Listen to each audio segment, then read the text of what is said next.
Hello everyone, welcome to mentor G classes.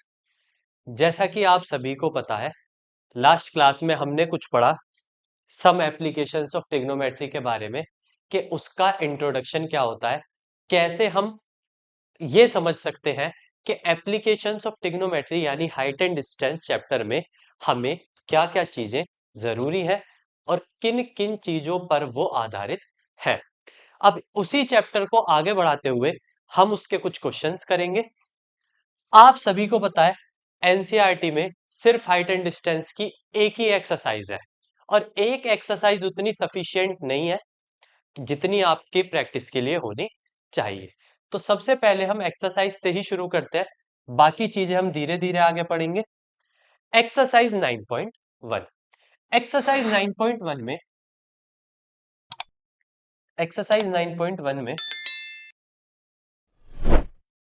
आपको कुछ questions दिए हुए हैं, जैसे कि क्वेश्चन नंबर 1। क्वेश्चन नंबर 1 में क्या कहता है, एक circus artist is climbing a 20 metre long rope which is tightly stretched and tied from the top of a vertical pole to the ground. Find the height of the pole if the angle made by the rope with the ground level is 30 degree. यानी एक circus artist है और circus artist क्या कर रहा है, कुछ इस तरीके से। मान लीजिए ये एक राइट एंगल ट्राइंगल है। अब इस राइट एंगल ट्राइंगल में इस वाले एंगल को कितना दिया हुआ है, 90 डिग्री। अब सर्कस आर्टिस्ट इस पॉइंट पर है और इस पॉइंट से उसे चढ़ के जाना है यहां पे। आप जानते हैं जब सर्कस आर्टिस्ट करतब दिखाते हैं तो वो क्या करते हैं, एक रस्सी बांध लेते हैं। तो वैसे ही क्वेश्चन में दिया हुआ है कि एक सर्कस आर्टिस्ट क्लाइंब कर रहा है 20 मीटर लॉन्ग रोप। तो रोप को क्या है, इस पॉइंट से इस पॉइंट तक टाइट बांधा। टाइटली स्ट्रेच का मतलब है पूरा खींच के बांधा। तो खींच के बांधने के बाद जो आपकी रोप की लंबाई है वो कितनी हो जाएगी, 20 मीटर। तो यहाँ पे जो रोप की ये लंबाई है कितनी दी हुई है क्वेश्चन में, 20 मीटर। 20 मीटर देने के बाद कहता है tied from the top of a vertical pole to the ground. उसे कहां से कहां बांधा गया, किसी वर्टिकल के पोल से, टॉप से नीचे ग्राउंड तक। ग्राउंड तक बांधने के बाद उसने कहा फाइंड द हाइट ऑफ पोल। यानी आपसे क्या फाइंड करा रहा है, पोल की हाइट। तो ये हमारा पोल है, मैंने मान लिया ये पोल की क्या हो जाएगी, हाइट। हाइट को h मान लिया। h मानने के बाद आपसे उसने कहा है कि अगर रोप का ग्राउंड से एंगल कितना हो, 30 डिग्री। तो ये हमारी 20 मीटर लंबी रोप थी, उसका ग्राउंड से एंगल कितना हो जाए, 30 डिग्री। तो मैंने रोप का और ग्राउंड का, ये हमारा सरफेस है, प्लेन सरफेस, उसका और रोप का जो एंगल है वो कितना ले लिया, 30 डिग्री। हमसे कह रहा है हाइट फाइंड करो। मैंने आपको लास्ट क्लास में भी बताया था, आपको ये देखना है कि आप रिलेशन किस किस के बीच बना सकते हैं। एक आप परपेंडिकुलर, अगर 30 डिग्री के लिए बात करें, एक परपेंडिकुलर का काम करेगा और एक हाइपोटेनियस का। यानी आपको जो रिलेशन लेना है वो परपेंडिकुलर और हाइपोटेनियस के साथ लेना है। और आप सभी जानते हैं चैप्टर 8 में हमने पढ़ा कि जो साइन थीटा है उसका ट्रिग्नोमेट्रिक रेशियो होता है परपेंडिकुलर अपॉन हाइपोटेनियस। यानी यहां sine theta perpendicular upon hypotenuse ही आपको लेना है, क्योंकि उन्हीं के बीच आपको रिलेशन चाहिए। कोसेक भी ले सकते हैं, ऐसा नहीं है कोसेक थीटा नहीं ले सकते, उसका हाइपोटेनियस अपॉन परपेंडिकुलर होता है, उसमें भी इन्हीं दोनों का इस्तेमाल है। लेकिन आप कोई सा भी ले ले दोनों में से, दोनों के सेम ही रिजल्ट है। अब यहां पे एंगल आपको कितना दिया हुआ है, 30 डिग्री। अगर 30 डिग्री के लिए बात करें तो परपेंडिकुलर का काम आपकी हाइट कर रही है, हाइपोटेनियस का काम कितनी कर रहा है, 20 मीटर।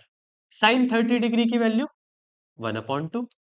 हाइट आपकी h दी हुई है, 20 दिया हुआ है। क्रॉस मल्टीप्लाई करना चाहे क्रॉस मल्टीप्लाई करें, वरना आप देखें तो ये सीधा 2 से कितनी बार कट जाएगा, 10 बार। 10 इधर आ जाएगा, मल्टीप्लाई होगा। तो यानी जो आपकी हाइट आ जाएगी पोल की वो कितनी आ जाएगी, 10 मीटर। बस आपको इतना ही ध्यान रखना है कि आपको जो रिलेशन है वो किस किस में लेना है। सिंपल, बहुत इजी क्वेश्चंस है। बस आप इतना ही ध्यान रखें कि आप राइट एंगल ट्राइंगल में किसे कैसे ले सकते हैं, उसी पर आपके आधारित है सारे क्वेश्चन। अब क्वेश्चन नंबर 2, अगर क्वेश्चन नंबर 2 की बात की जाए तो क्वेश्चन नंबर 2 में क्या कह रहा है, एक ट्री है, ब्रेक हुआ हवा की वजह से या कह लो तूफान की वजह से, और जो ब्रोकन पार्ट है वो बेंड होकर कहां टच हुआ, ग्राउंड पे। यानी एक पूरा का पूरा पेड़ था, वो कुछ इस तरीके से टूट के गिरा कि जो आधा हिस्सा है वो तो रह गया, लेकिन जो बाकी का आधा हिस्सा है वो टूट के गिरने के बाद किससे टच हो गया, ग्राउंड से। ग्राउंड से टच होने के बाद उसने एंगल कितने डिग्री का बना लिया, 30 डिग्री का। अब कह रहा है the distance between the foot of tree, यानी जो ट्री का फुट है वहां से distance to the point where top touches the ground, उस पॉइंट तक जहां उसका जो पेड़ का टॉप है वो गिर के टच हुआ, वहां तक जो है वो 8 मीटर है। वहां तक डिस्टेंस टोटल कितनी है, 8 मीटर। कह रहा है find the height of tree, यानी हमसे चाहता है हम उस ट्री की क्या बता दें, हाइट। कोई दिक्कत नहीं है, देख लेते हैं एक बार। सपोज मान लीजिए ये ग्राउंड लेवल है, इस ग्राउंड लेवल पे कोई पेड़ खड़ा है,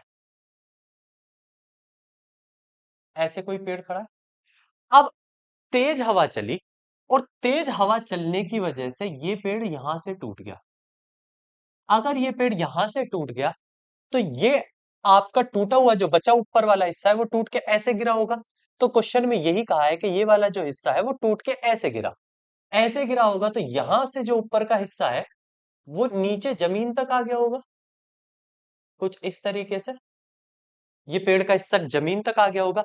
और क्वेश्चन में कहा है जब टूट के जो गिरा, आप समझ सकते हैं कि ये वाला जो हिस्सा है टूट के गिरने के बाद यहां आ गया। टूट के गिरने के बाद जब वो यहां आ गया तो क्वेश्चन में दिया हुआ है कि इसकी जो डिस्टेंस है वो टोटल 8 मीटर है। और उसने ये भी कहा है क्वेश्चन में कि जब ट्री के टॉप ने ग्राउंड को टच किया होगा तो कितने डिग्री का एंगल बना लिया होगा, 30 डिग्री का। तो यहाँ एंगल कितने डिग्री का बना लिया होगा, 30 डिग्री का। अब कह रहा है ट्री की हाइट फाइंड कीजिए। अगर आप देखो ट्री को, ट्री दो टुकड़ों में है, ये आधा और ऊपर वाला हिस्सा दोनों ही ट्री के हिस्से हैं। इस वाले हिस्से को सपोज मान लीजिए आपने क्या मान लिया, एच। बाकी इस वाले हिस्से को क्या माना, एक्स। अब आपसे अगर ट्री की हाइट फाइंड करा रहा है तो आपको एच और एक्स दोनों की वैल्यू चाहिए, क्योंकि दोनों ही ट्री के हिस्से हैं। लेकिन टूट के गिरने के बाद जितना ये हिस्सा यहां है उतना ही हिस्सा नीचे आया होगा। जब ये वाला हिस्सा सेम नीचे आया होगा तो ये यहां से जो हिस्सा एक्स है वही ये बना होगा, क्योंकि एक्स वाला हिस्सा ही तो टूट के नीचे आया है बस। तो जो ऐसे सीधा एक्स था वो टूट के गिरने के बाद भी एक्स ही रहा होगा। पेड़ थोड़ी कम हो गया, पेड़ को थोड़ी उठा के ले गए। तो ये भी एक्स रहने पर अब आपको दोनों वैल्यू चाहिए, एक्स की भी और एच की भी। ट्राइंगल एक ही है, वैल्यू आपको दो चाहिए, एक एच और एक एक्स। एक एक करके दोनों निकालते हैं। अगर हमें एच चाहिए तो एच के लिए क्या करेंगे, 30 डिग्री के सामने परपेंडिकुलर और नीचे बेस। और परपेंडिकुलर और बेस किस में काम आते हैं, टेन थीटा। तो आप एक बार टेन थीटा लगा सकते हैं, परपेंडिकुलर अपॉन बेस। यहां पे जो एंगल आपको थीटा है वो 30 डिग्री दिया हुआ है। परपेंडिकुलर का काम एच कर रहा है और बेस का काम 8 मीटर कर रहा है। टेन 30 डिग्री की वैल्यू 1/√3 h/8। 8 डिवाइड से इधर मल्टीप्लाई में आ जाएगा, तो जो h की वैल्यू आ जाएगी वो आ जाएगी 8/√3 मीटर। यानी h की वैल्यू आपको कितनी मिल जाएगी, 8/√3 मीटर। अगर आपको x निकालना है तो 30 डिग्री के लिए x हाइपोटेनियस है और आपका बेस है। बेस और हाइपोटेनियस आप कॉस में इस्तेमाल करते हैं। अगर आप कॉस थीटा देखें तो होता है बेस अपॉन हाइपोटेनियस। कॉस यहाँ पे एंगल कितने डिग्री का काम कर रहा है, 30 डिग्री का। बेस में आपको 8 मीटर दिया हुआ है, हाइपोटेनियस आपको एक्स दी हुई है। कॉस 30 डिग्री की वैल्यू √3/2, 8/x।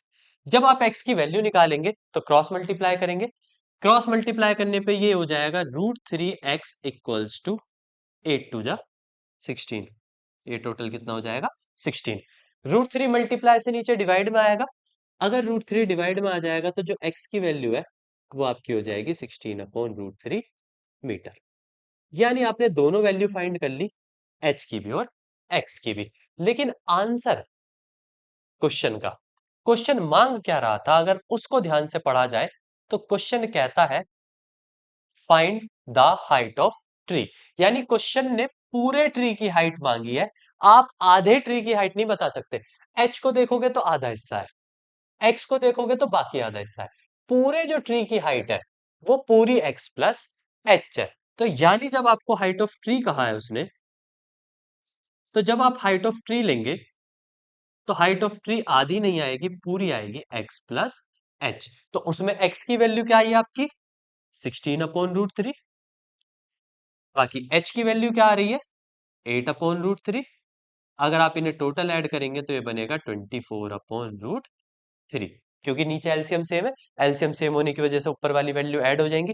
√3 से अगर देखा जाए तो ऊपर काटा जा सकता है, और √3 से जब आप 24 को काट करोगे तो ये बनेगा 8√3 मीटर, और 8√3 मीटर ही आपका क्या हो जाएगा आंसर।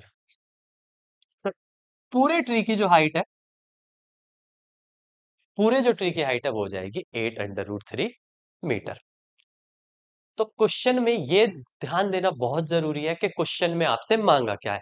अगर आपको वो वैल्यू पूरी नहीं पता हुई, एक्स और एच निकालने से खाली काम नहीं होगा, आपको पूरे ट्री की हाइट बतानी पड़ेगी, वरना आप क्वेश्चन तो पूरा करके आओगे लेकिन आधा या एक नंबर आपका रह जाएगा। चलो, अगर हम नेक्स्ट क्वेश्चन को पढ़े, देखते हैं जरा नेक्स्ट में क्या दिया हुआ है। कह रहा है अ कॉन्ट्रैक्टर, एक कॉन्ट्रैक्टर है, वो प्लान करता है कि उसे 2 स्लाइड्स इंस्टॉल करनी है। यानी एक कॉन्ट्रैक्टर को 2 स्लाइड्स बनानी है, वही झूला वाली, सीढ़ी से चढ़ो लपट जाओ। तो उसे पार्क में लगानी है ये दोनों। पार्क में लगाने के लिए कह रहा है for the children below age of 5 years, यानी जो छोटे बच्चे हैं, 5 साल से छोटे बच्चे हैं, वो प्रीफर करते हैं to have a slide whose top is at a height of 1.5 metre. वो प्रीफर करते हैं ऐसी स्लाइड जिनकी हाइट मैक्सिमम क्या हो 1.5 मीटर। अगर हम यहाँ पे कोई स्लाइड बनाए, कोई भी स्लाइड बना ले, चलो चलिएगा, सपोज हमने ये एक स्लाइड बनाई। अब कॉन्ट्रैक्टर को क्योंकि 2 स्लाइड इंस्टॉल करनी है तो एक और बना लेते हैं, लेकिन दोनों स्लाइड अलग अलग बनानी है, क्योंकि एक ऐसी स्लाइड है जो 5 साल से कम बच्चों के लिए है, उन पे जो हाइट है वो क्या है स्लाइड की 1.5 मीटर। यानी जो स्लाइड की हाइट है वो कितनी है 1.5 मीटर। फिर कहता है and is inclined at a angle of 30 degree, यानी जो 1.5 मीटर वाली है उसका जो एंगल है इंक्लाइन एंगल, वो कितने डिग्री का है 30 डिग्री का, टू द ग्राउंड, ग्राउंड के साथ टोटल। फिर कहते हैं अगर बड़े बच्चों के लिए आपको वही स्लाइड बनानी है तो स्लाइड की जो हाइट है वो 3 मीटर होनी चाहिए। तो यानी ये जो स्लाइड है इसकी हाइट टोटल कितनी हो जाएगी 3 मीटर हो जाएगी, और वो इंक्लाइन होनी चाहिए किस एंगल पे 60 डिग्री पे। यानी जो बड़े बच्चों वाली स्लाइड है उसका एंगल क्या होगा 60 डिग्री। फिर कहता है what should be the length of slide in each case, her case में स्लाइड की लेंथ क्या होगी। जब हम आपको इंट्रोडक्शन पढ़ा रहे थे तभी आपको बताया था कि किसी भी स्लाइड की जो लेंथ है, यानी हाइट एंड डिस्टेंस में जो लेंथ है आपको वो यहां देखने को मिलती है, आप इसे L1 मान सकते हो, इसे L2।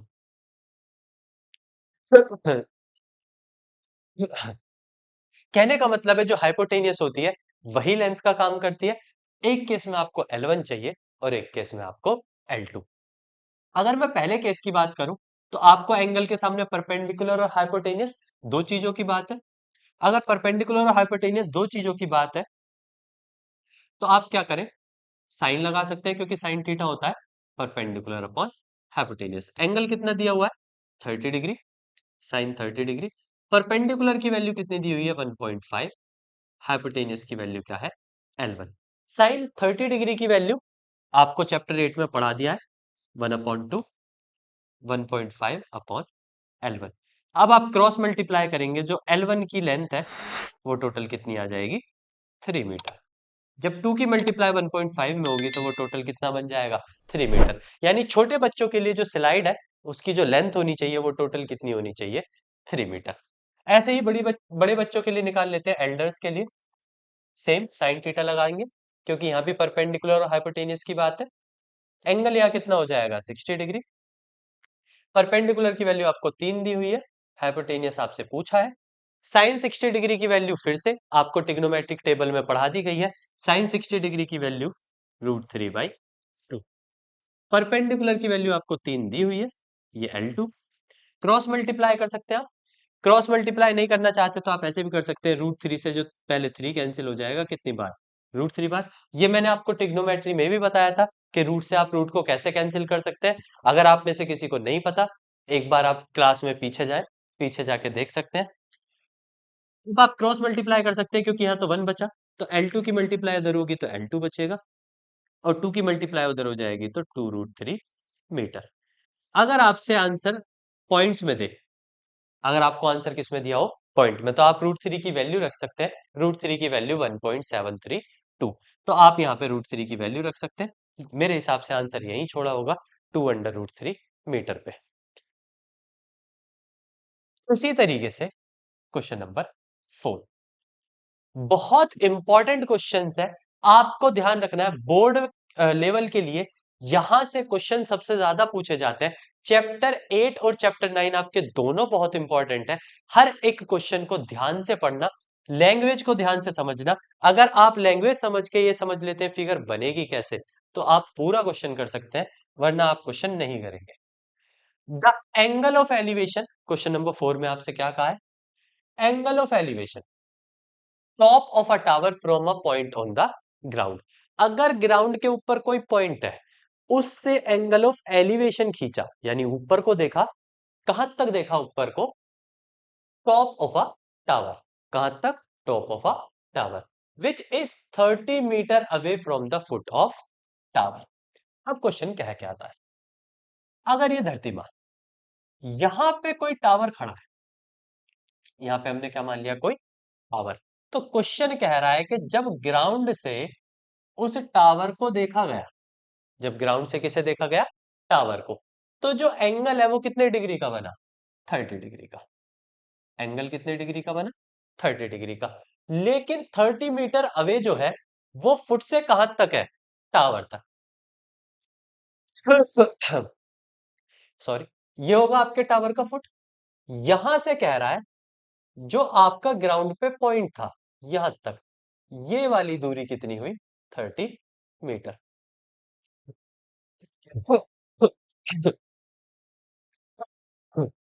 माफ कीजिएगा। तो ये वाली टोटल डिस्टेंस कितनी हुई, 30 मीटर। आपसे कहता है टावर की क्या बता दो, हाइट। आप जानते हो ये होती है टावर की हाइट, यानी आपसे एच की वैल्यू मांगी है। एच की वैल्यू निकालने के लिए अगर आप ध्यान से देखें, तो जो आपका ट्राइंगल बना हुआ है, ये परपेंडिकुलर का काम कर रहा है और ये बेस का। और परपेंडिकुलर और बेस के लिए हम ट्रिग्नोमेट्रिक फंक्शन क्या लेते हैं, टेन। टेन में आप एक परपेंडिकुलर लेंगे और एक बेस। एंगल कितना दिया हुआ है आपको, 30 डिग्री। परपेंडिकुलर की वैल्यू h, बेस की वैल्यू 30। टेन 30 डिग्री की वैल्यू 1/√3, और ये होता है h/30। 30 इधर डिवाइड में, इधर मल्टीप्लाई में आ जाएगा, 30/√3 किसकी वैल्यू हो जाएगी, h की। अगर आप सिंप्लीफाई करना चाहते हैं तो क्योंकि नीचे √3 दिया हुआ है, तो उसे रेशनलाइज कर लो। रेशनलाइज करने के लिए √3 से ही मल्टीप्लाई और √3 से ही डिवाइड। h की वैल्यू 30 की मल्टीप्लाई √3 में करेंगे तो 30√3 हो जाएगा।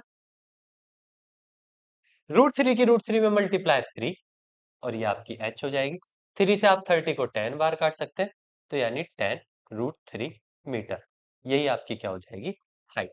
यानी जो टावर है, टावर की जो हाइट है, वो आपकी क्या आ जाएगी, 10√3 मीटर। बहुत सिंपल और इजी क्वेश्चन है। आपको बस ये लैंग्वेज को पढ़ के समझना है कि किस वैल्यू को दिया हुआ है और किस वैल्यू को हमसे पूछा है। अब क्वेश्चन नंबर 5। क्वेश्चन नंबर 5 में क्या कहा है, अगर क्वेश्चन नंबर 5 को पढ़े, तो कह रहा है kite is flying at a height of 60 metre above the ground. The string is attached to the kite is temporarily tied at a point on the ground. कह रहा है एक पतंग, क्वेश्चन नंबर 5 कह रहा है, ये मान लो धरती माँ है, यहां पर कुछ ऊंचाई पर एक पतंग उड़ रही है। क्या उड़ रही है यहाँ पे? एक पतंग। पतंग बना देते हैं। चलो, ये मान लो यहां पर धरती से कुछ ऊंचाई पर क्या उड़ रही है? कोई पतंग। इस पतंग को एक पॉइंट लिया और उससे टाइड कर दिया, बांध दिया। जब बांधा होगा तो ये क्या बन गया होगा? एक राइट एंगल ट्राइंगल। इसी राइट एंगल ट्राइंगल की वो बात कर रहा है जिसमें आपको एंगल जो दिया हुआ है वो दिया हुआ है 60 डिग्री का, और कह रहा है a kite is flying at a height of 60 metre. यानी जो काइट है उसकी हाइट कितनी है? 60 मीटर। आपको जो एंगल दिया हुआ है वो भी कितना दिया हुआ है? 60 डिग्री। अब कह रहा है, आपसे मांगा क्या है? The inclination. हाँ ठीक है, फाइंड द लेंथ। आपसे क्या मांगे? लेंथ। मैंने आपको पहले ही बता दिया, लेंथ जब भी मांगेगा तो ये आपकी लेंथ होगी। लेंथ मांगी है आपकी रोप की, जो पतंग उड़ाने वाली धग्गा आता है, ठीक है, मांझा जो होता है या सद्दी कह सकते हैं आप, उसकी आपसे क्या मांगी है? लेंथ। अगर आप देखें तो एंगल के सामने परपेंडिकुलर और हाइपोटेनियस, यानी परपेंडिकुलर और हाइपोटेनियस का इस्तेमाल है, तो आप क्या लगा सकते हैं? Sine theta. साइन थीटा होता है perpendicular upon hypotenuse. Perpendicular upon hypotenuse में आपको एंगल कितने डिग्री का दिया हुआ है? 60 डिग्री का। परपेंडिकुलर की वैल्यू कितनी दी हुई है? 60। और जो हाइट है वो क्या है? एल। साइन 60 डिग्री की वैल्यू √3/2। वैल्यू आपको सारी याद होनी चाहिए। अगर आपको टेबल याद नहीं है तो आप पहले टेबल याद कर सकते हैं, ठीक है। क्रॉस मल्टीप्लाई कर सकते हैं। अगर आप क्रॉस मल्टीप्लाई करेंगे तो √3 की मल्टीप्लाई एल से, और उधर हो जाएगा 62 जा 120। √3 मल्टीप्लाई से उधर किस में चला जाएगा? डिवाइड में। तो जो एल की वैल्यू है वो 120 अपॉन √3 हो जाएगी। मैंने आपको कहा है आप नीचे रूट नहीं छोड़ेंगे, रूट में आंसर, उसके लिए आप रेशनलाइज कर लेंगे, √3 अपॉन √3। अब अगर आप रेशनलाइज करते हैं तो 120 √3, √3 की √3 में मल्टीप्लाई। जब भी दो सेम रूट की आपस में मल्टीप्लाई होगी तो रूट कैंसिल हो जाएगा, तो यहाँ पे कितना बचेगा? 3। 3 से आप 120 को काट सकते हैं 40 टाइम्स, 40 √3 मीटर।